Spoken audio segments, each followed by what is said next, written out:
So greetings guys, welcome back to PGALife365. Tonight we're going to be looking at gap testing, both full and wedges.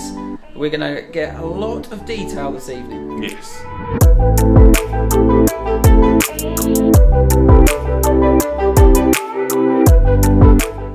So welcome back guys. Tonight we're going to have a little look at gapping. Yes, and common myth, first of all, gapping is not just for better players, it is for everyone. Don't care if you've just started playing, you play off +1, you want to get on tour, every single player should know how far their club should go. 100%. So this doesn't mean that you need to know it down to the 1 yard here and there. No. It just needs a rough number so you can get yourself around the golf course, get yourself over hazards, not go in hazards. Yeah. But it's not just for good players. No, it's for everyone. And it works two ends of the bag, yes. and one end's going to be a little bit more detailed than the other. Yeah, definitely. At the top end, it's nice to know how far your driver carries, how far your 3-wood carries, how far your top end clubs carry. When you get into that scoring area, so when we're in our wedges, when we're shorter than full swing distance, it's super important, isn't it? Yeah. For two reasons. There's sort of a matrix down the bottom there, and there's going to be a lot of overlapping numbers, but then that sort of goes into what height you want to hit, so whether you want to hit it in flatter and pitch it shorter, have it come in higher, pitch it further. It's one of those that there's going to be a lot of your clubs down the bottom end of the bag that are going to overlap, but then you're making the decision on the day, given the conditions that you've been faced with, that what club are you going to hit with what swing length. Yeah, again, this goes back to everything that we say in all of our videos. Get some skills in that toolbox, and you're going to make better decisions on the golf course. So you better get whacking some then. Okay. Right. So, pitch your wedge, you say? Yes. 120 yards, please. Okay.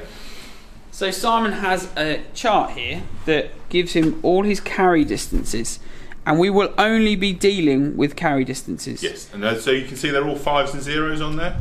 They are. So I've rounded everything to 5s and 0s.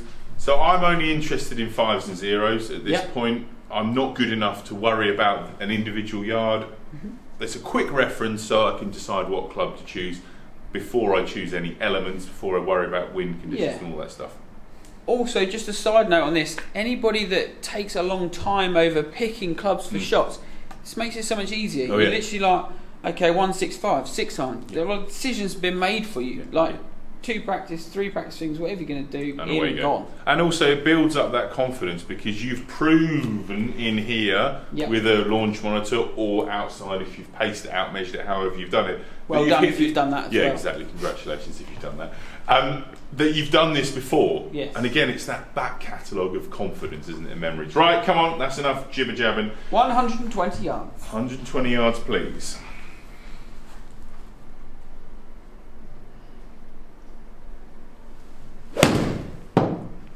Strike.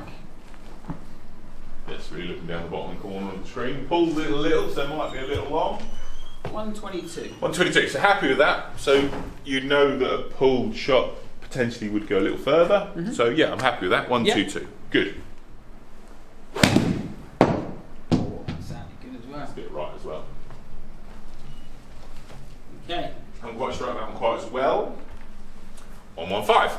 Okay, so again, within 5 yards. Happy with that. It's not too bad. Happy with that. Landing angle, yes. Happy but it's with that. one of those. Everybody that's got like watches and GPS devices and Bushnells and bits and pieces that are going to get you around.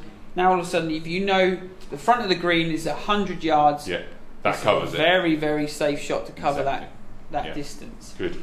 So when you get down to the bottom end, how do you break your shorter swings down? So I have 3 swing lengths. Full, 3/4 and half. We have had other videos where we've gone across this, but let's quickly go again once more. So I use a kind of simplified clock system. So I use parallels to the ground. So a 3/4 swing for me will be swinging back arm parallel with the ground, swinging through arm parallel with the ground, thinking that the club head kind of makes a 3/4 looking circle. So that's going to take some element of speed off. And then I've got a half swing where I go shaft parallel with the ground backswing, shaft parallel with the ground through swing. Again, club head looking like it forms a semicircle. I find 3 wedges, 3 different swings, 9 different distances, certainly enough for me at the moment. Yeah, and it's interesting that you'll find your way to do it. Simon does it with the club shaft. I would do it with my arm and where my hand is pointing at each position. But again, it's getting that in there for you. And don't be afraid if somebody says to you, "Oh, that looks like it's more than half a swing." Well, it's more than half a swing for them. Yes. But it isn't more than half a swing for you. Because half is then subjective, isn't it? Yeah. So I'm using the club head to monitor half. And I'm using my arm. And you're using your arm. So what my 3/4 looks is like your half. It's the same swing. Yeah. And again, it's about you learning it. Right, so come on then, tell me how far should my 3/4 pitching wedge go, please? Well, according to this, 90 yards. Oh, I know it already.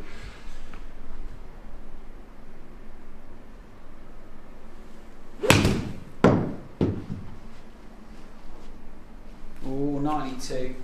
Look at him there. There you go.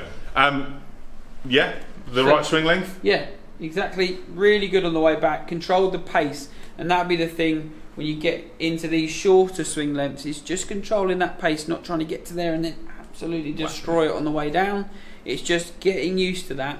But the more times you can do this, and do it more than once, because it will change. As you get better as a golfer, these will change. Yeah. You will often sort of change wedges, change clubs. If any of that happens, or you have a different fitting, then it needs to be done again. And don't think that it will always mean that it'll increase. You might find that your tempo changes and your 3/4 doesn't go quite as far. But again, it's monitoring it, constantly monitoring it.